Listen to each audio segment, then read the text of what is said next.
Pixar's Inside Out 2 breaks box office records with a $295 million opening weekend, which is the highest for an animated film since Incredibles 2 in 2018.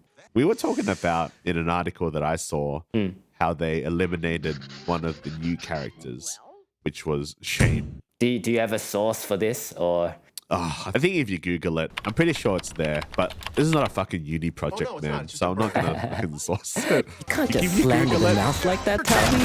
I'm not slandering it. I'm just saying it's there. And if it's not there, then, yeah, just don't listen to any of this. But basically they said they removed this character of Shame because it would be, like, too dark. And this is where we talked about the Asian aspect of it, which Shame really is, like, quite a big thing. We also talked about the issue of influences in foreign countries. People don't have enough shame, Tony. People don't have enough shame.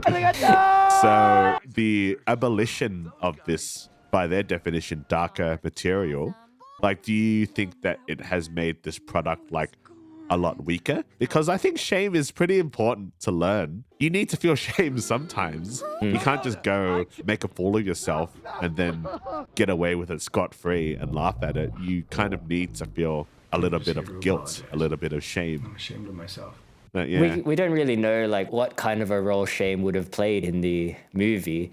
Like, if it was just written out because there was just not enough room in the narrative for that, I think that's fine. I think it was just a tone. Yeah, I mean, like, I see what you're saying. Like, people could learn a thing or two about shame. It's pretty... it would be pretty beneficial to society at this point if we just had a little bit of shame. But at the same time, I don't think it's something that we need to have in this movie aimed at kids, I guess. I don't know. Maybe they do need it. Maybe some kids need to learn a little bit of shame, so they're not like just sitting on like iPads and twerking in the middle of the street, so they can just make a TikTok video. You know, you gotta feel a bit of shame. You're fucking disrupting society. People don't give a fuck about you. You know? Yeah, I guess it does kind of undermine the message of Inside Out 1, where it's like, you know, all emotions are valid and they all have a reason, except for shame. If you feel shame, you're fucking trash, mate. Like when I hear about shame, I always think like of that Michael Fassbender movie, where a lot of people always say it's my favorite movie, where he's like a sex addict. So if they would put shame in, it would just be like Michael Fassbender shame. He's just like in the head, and it's just constantly ejaculating, constantly ejaculating and addicted to sex. Maybe in the adult Inside Out 3, when Riley grows up, in the Asian adaptation of Inside Out. I reckon, like, if there was an Asian adaptation of Inside Out, it would be pretty messed up.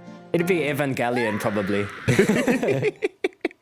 Shinji, he's just like, you know, just jacking off over everything. It's like, that dude's got a lot of shame.